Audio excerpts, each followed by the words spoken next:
Hey Rick, Hey Megan, how you doing?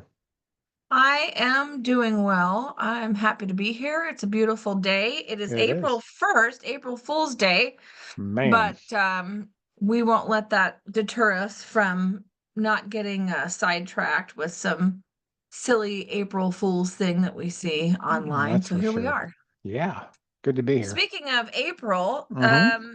this is the time of the spring market, and I don't know if there's an official start date to the spring market, but if I had to pick one, it would be, um, I would say like towards the end of April is really when the spring Yeah. market really kicks off.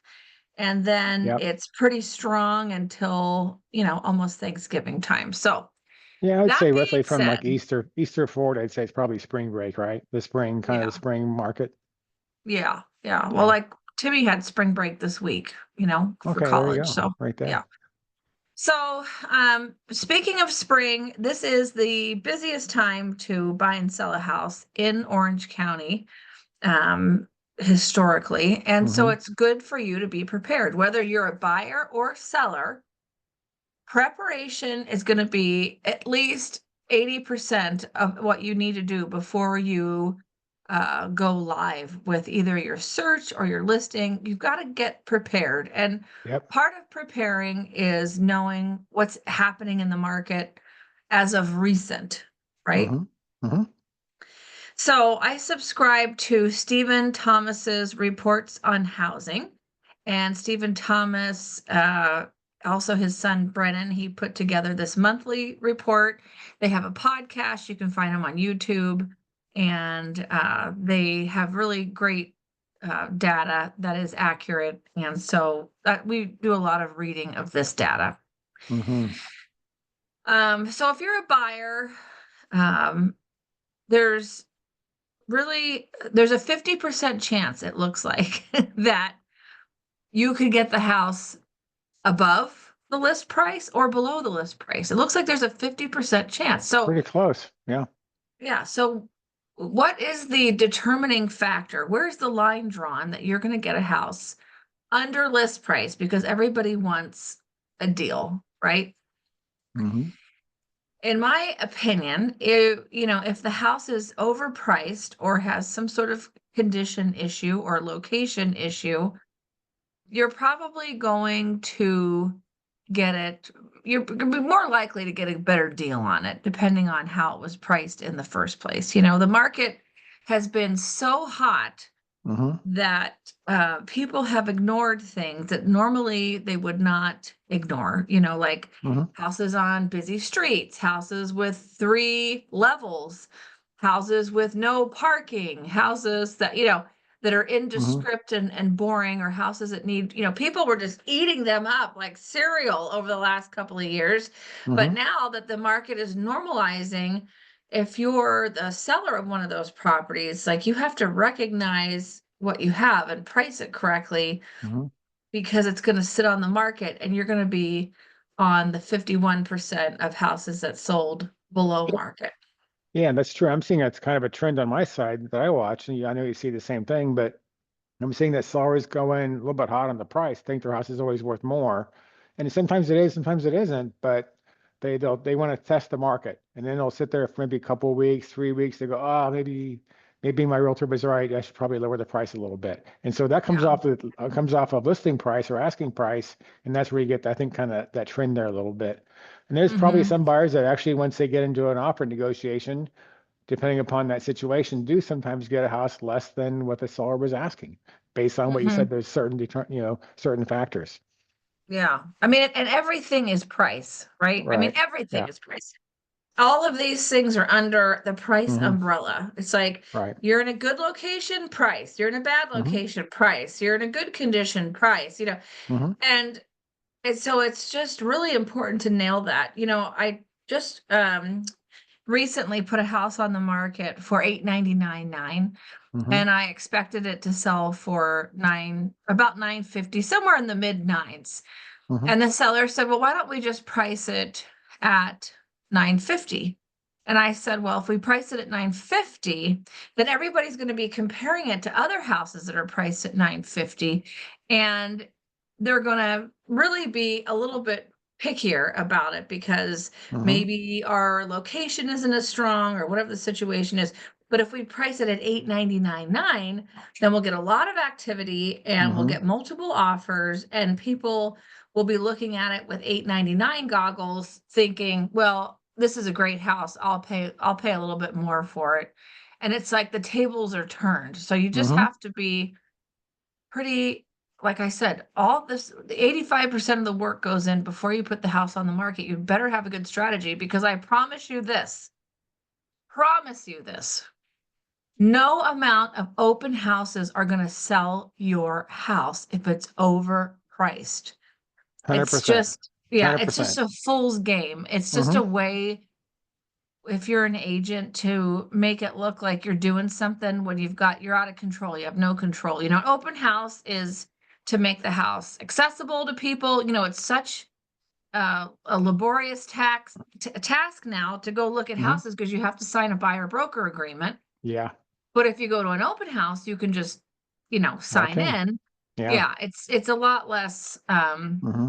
burdensome on the buyers. But pricing is so important. So we see from the graph here that it's about a 50% chance that you're going to get it below, but there's going to be some factors, because if a house is hot house, it's attractive, it's in a good location, and Mm-hmm. it's priced, 3 to 5% under market, there's going to be a lot of A lot competition, of and it's offers. definitely going to, it's still, even though, people are like, oh, the interest rates or, this and that, it's going to have a lot of offers and it's going to sell for more. And so Mm-hmm. that's what you want. You want momentum. But as a buyer, Mm-hmm. and now that buyers have to hire their agents, they really need to make sure that their agent is someone who knows what's happening, not just in the macro market, but in the micro market, Mm-hmm. Mm-hmm. because they're Mm-hmm. not all the same, right? True. Very Yeah. true. So, people in the luxury end of things are not experiencing things like people that are just in a regular, home price range. So it's two totally different markets. So, Yeah, for sure. and then we saw from this report too that Mm-hmm. still 31% of home sales are cash, still 31%.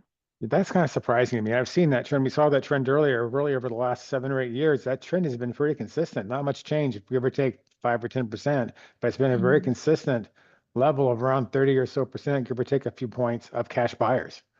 Mhm. That really Mhm. hasn't changed really in 7 or 8 years. Mhm. Mhm.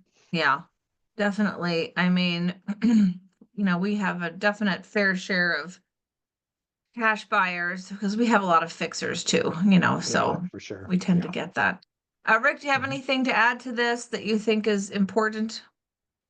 Well, I mean, I think it's all good information. I think what, on the buyer side, so I work mostly with buyers, of course, all buyers for me, but the buyers have to be set the right expectation about what they can expect in the market. I mean, I see some buyers wanting to go in and offer out of the gate 50, 75,000 below asking because they have some hang up with the property. Meanwhile, there's three other offers in the house. And so And you why can't bother? expect to get an offer accepted when you're below asking, when the other houses are up asking or above. And Mm-hmm. so you just got to be mindful of what the activity is in that house. And back to your point earlier about being really prepared. Gosh, I can't say this enough. You have to have the right realtor that understands this market, not just the macro, but the micro, what's going on at the surface level and how to negotiate terms. And on Mm-hmm. my side, because I'm not the realtor, I just watch things happen. I see so many transactions really fall apart that could have really worked if they had, and I hate to say this, there's lots of good realtors out there, but some aren't. We know this. We deal with this, and they don't know how to negotiate, and the buyer loses an opportunity because their realtor didn't understand some of these concepts. Mm-hmm. And Mm-hmm. and so for me, it's painful to watch that. It's painful to watch it. So, gosh, I'd say the most important thing is you have to know that your realtor understands this market. This is not a hobbyist job for realtors right now. Mm-mm. You've got to be Mm-mm. fully engaged and really understand this stuff, or you're just not going to win. That's Mm. just been my experience. Does that Mm-hmm. seem right? Oh gosh, yeah. Oh yeah. I mean, big Yeah. time. And you can just tell the difference, right off the bat. It's Yeah. it's Yeah, you really have to know what you're looking at and Hmm. how to prepare yourself. Yeah. I had a buyer last week call me on this property that had gone up for sale in Yorba Linda. Hmm. And it was about a 1,600 square foot house, 3 bedroom, 2 bath, cute ranch house, but it was on an 18,000 square foot lot. Hmm.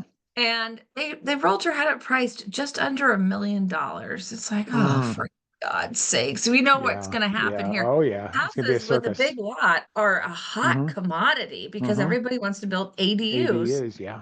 And you know, this buyer has to understand, if they're going in with an FHA loan or 5-10% down loan, that, in that kind of a situation, what your competition is going to be. And Hmm. which is mostly likely going to be one of those 31% cash buyer. Yeah. More than likely. But Yeah. just preparing people so that their hearts aren't nearly as broken.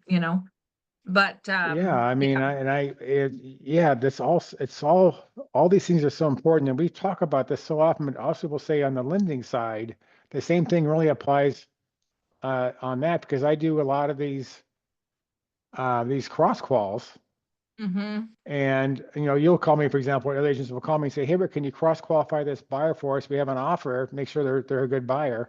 And so often I will call that lender, and they don't know their own loan. They don't understand the Ugh, numbers. They don't know the yeah. product. They don't know the program. They don't know what they're Mm. talking about. I'm going, guys, you've got to be prepared as well because you have to have the lender that's going to help you fight for that offer. And you get in front of someone like you, for example, as a really solid and strong listing agent if that lender is not prepared, they're not going to get a good result. I'm Oh sorry, they're my just not going to gosh. get a good Yeah. result. Yeah. I make notes on everybody that I call and I present that to the seller. It's like, Yeah, knew what they were talking about, didn't know what they were talking about. So, yeah, oh my gosh. Well, this is how to prepare people for spring. If you're putting your house on the market, there's a strategy to prepare your house. You want to do the best you can with cleaning and decluttering and yeah. staging and repairs. But another huge part of that strategy is pricing. Hmm. Hmm. Because even though the market, the interest rates are up, or this is happening, or that is happening, it's still a strong market. It's a little bit more It of an is. even market, Hmm. which means that you really need to have a pricing strategy on top of all the other strategies. And then as a buyer, you really need to make sure you hire a realtor who can help you guide you to making a successful purchase, Yeah, boy. and 100%. yeah, and know the market where you're at so that you can get good guidance. 100%. I see it all the All time. right, Rick. Well, I think that's good advice for today, and I appreciate you. How are the interest Appreciate rates you. this week? They're holding steady, which is good. It's been a little bit choppy the last couple of weeks, but this week's fairly stable, and I think we're in a good place. So we'll see what happens later this week. There's some reports coming out in the job market that could drive the market one way or the other, but we'll see how that plays out the next couple of days. But I think overall we're in a pretty good place on the market, and stable is good. All right, we'll take it. We'll certainly take stable. Boy, oh boy. Hmm. All day long. I know. All right, Rick. Well, I appreciate it, and I will see you next week. See you next week, Megan. Thanks so much. Appreciate you. Bye.